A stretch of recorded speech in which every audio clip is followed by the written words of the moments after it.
As I look at all of us gathered here today, it's almost as if nothing is missing.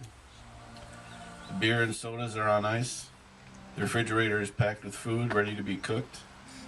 The desserts are on ice. There's only one thing hanging in the air that seems wrong and unfinished. That's that Bryan is not here. A Memorial Day weekend party was one of Bryan's favorite times of the year. Many of us recall being at these parties, which have become somewhat of a legend.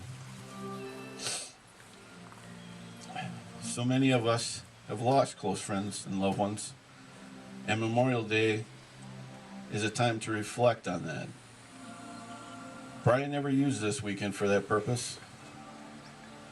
It was always a good time of celebration and a time to be with friends and family and have a good time. And there were many good times that we all shared. We have gathered here today to mourn Bryan's passing and to celebrate the miracle of his life. I've heard scientists say that something that burns twice as bright will burn half as long. It seems that Bryan's light burned twice as bright, and his light was infectious. Bryan's personality drew us all close to him, and we miss him greatly. My brother and I grew up out here, where it seems that everyone wanted to be when we were kids, and even now as adults. Who could have asked for a better place to grow up as a kid? With a little brother to share all our adventures, from playing in the woods to damming up the creek, to sledding down the hill and fishing in the pond. It seems like just yesterday we were kids, and getting into trouble was the goal of the day. Or maybe it wasn't. It just seemed to happen that way. As we got older and went to school, Bryan found new friends who we could get into trouble with. I see several here today. As we moved through our teen years and become young adults, I settled down and started having my own family. Bryan took a little longer. Now we are family men, married with children, working our 40 hours plus, growing up for the most part. The men our mother, at one point, I'm sure, could only hope and pray that we would be. Living the dream, as it were. I won't say Bryan and I never fought, because we did. But through it all, we still remained close. Life was good, and then it wasn't.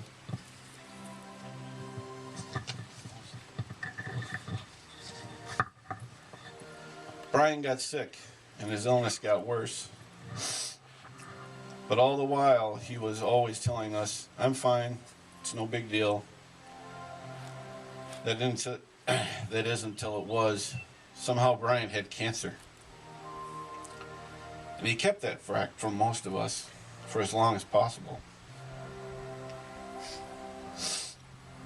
All I ever remember Bryan talking about was the future and what we were going to do. The morning of April the 6th changed all that. Bryan was no longer able to keep his secret from us. Bryan was on life support in Texas. He had contracted pneumonia as a complication from his chemo. I grabbed my mother and my wife Carol and we drove to Texas as fast as possible. It was worse than I had feared. After 39 years, my little brother, my close friend, was gone, taking a part of me with him. He also left a lot behind, as he loved all of us as long as we remember that he will truly be gone. Get rid of that room. He also left a lot behind, as he loved all of us, and as long as we remember that, he will never truly be gone. I know in time the pain will soften, the tears will dry up, and the acceptance will replace the feelings of loss, but not yet. I'd like to quick thank everyone again for coming and for all who helped us with everything. It would be really hard to explain just how much it all means to me and my family. There are others who have asked to speak today, and I'll give them my mic up. Thanks, Chad.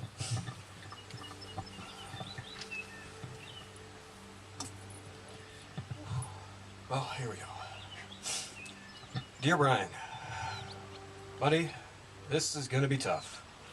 I'd always hoped I could give you a eulogy, but of course I thought I'd have another 30 or 40 years of some embarrassing source material. I'm honored that your family has given me this opportunity, but I'm also a little scared. I'm scared because I love you, and I want to do a good job, but I'm also scared because this day has finally arrived. Last Sunday, I told Alyssa how I wished the time could just stop. It reminded me of the children's book, There's a Monster at the End of This Book, starring Grover. Ever since I got the news on Good Friday, I've had time, but today I've finally run out of it. I must face this monster. So I ask that you please bear with me. I know all this fretting over you would make you squirm, and to that I say good, because now we both feel more than a little uncomfortable. How uncomfortable?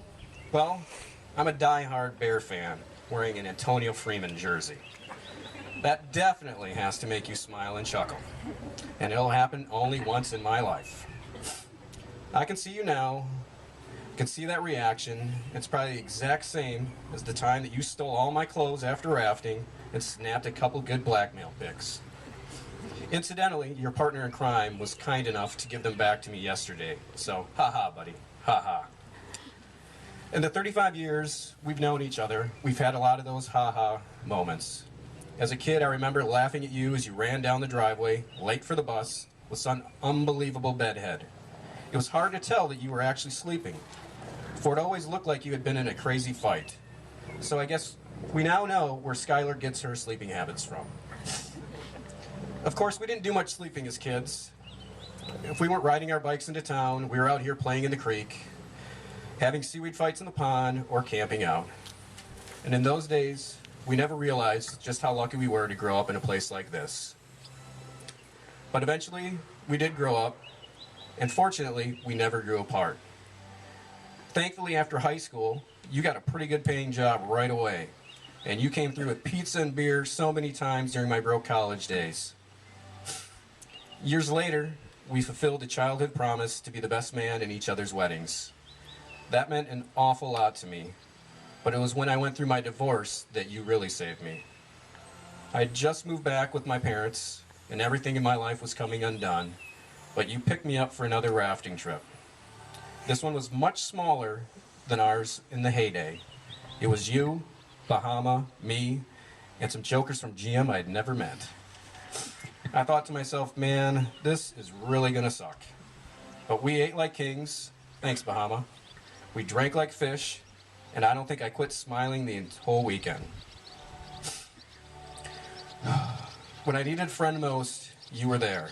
But that's the thing about you. You're always there for me. You're always there for all of us. So I tip my cap to you, because when you were diagnosed with cancer, you were there for me in a way I didn't understand. You never used the C word with me. You only told me you had a tumor. When I found out, I was pissed, and I couldn't figure out why I had to hear this from someone else. I thought, how could my lifelong friend hide this from me? Boy, I stewed over that. I was so mad at you, dude. When I flew down to Arlington with Derek to see you, I finally got it. You kept that burden to yourself because I, and many of those who sit here before me, simply couldn't handle it. And boy, were you right. I would have been such a wreck with that information in my head. So thank you for still caring about us while you were in the biggest fight for your life. Well played, friend. Well played. Speaking of well played, that's exactly how the last time we hung out turned out. As you know, you escaped a Wisconsin winter from hell this year, but you did get to experience a little of it. And after driving 15 hours up from Arlington, you actually drove another hour to show up at my surprise 40th birthday party. Not only did you do that, but you came to my house the next day with Lefsa. Thanks, Sid. To watch the Packers and the Bears game. Late in the game, all the Bears had to do to seal a victory was fall on a fumble, but our defense literally froze. Finally, the Packers picked it up and went on to win. I looked at my fellow Bear fan buddy Todd in disbelief, and my heart just sank. Meanwhile, there you were in your Donald Driver jersey with a sheepish grin. So to say I dislike the Packers would be putting it mildly, but in the end, I'm glad they won. You were the biggest win a guy could have had for a best friend, so it's only fitting that you get that last W. Well, this has been a weird weekend, and coming to the gravity of it all has been hard. I know you're still here with me and with all of us. I think of you every day, and I feel like we've had some more conversations in the last month than we've had in quite some time. While I do anything for another one of your disgusting wet willies, I can't say I'll miss them. So here it is, guy. Closing time. I'm finally on the last page, looking at the monster, knowing I have to say goodbye. But I'm only going to say it once. For while your body couldn't kick cancer, your smile and laughter conquered all. You've made the world a better place, you've made me into a better man, and you did it right. You lived a great life. You brought all of us together for so many good times. And suddenly this monster isn't so bad after all, for I know you'll always be part of me and a part of all of us. And if you know Bryan and I, we didn't exactly always follow the rules, so be prepared for this. So cheers to you, Poop, and thanks for providing us with the perfect weather today. I love you, man, and I loved your fighting spirit. The English language can be a very powerful thing, and there are two words that kept you fighting for a long, long time, and all of us feel it, and you know what? It feels great to say it. I love you, dude, and fuck cancer. So with that note, I say cheers to you. And in true Schultzy fashion, we should have a beer and a brat. Thank you.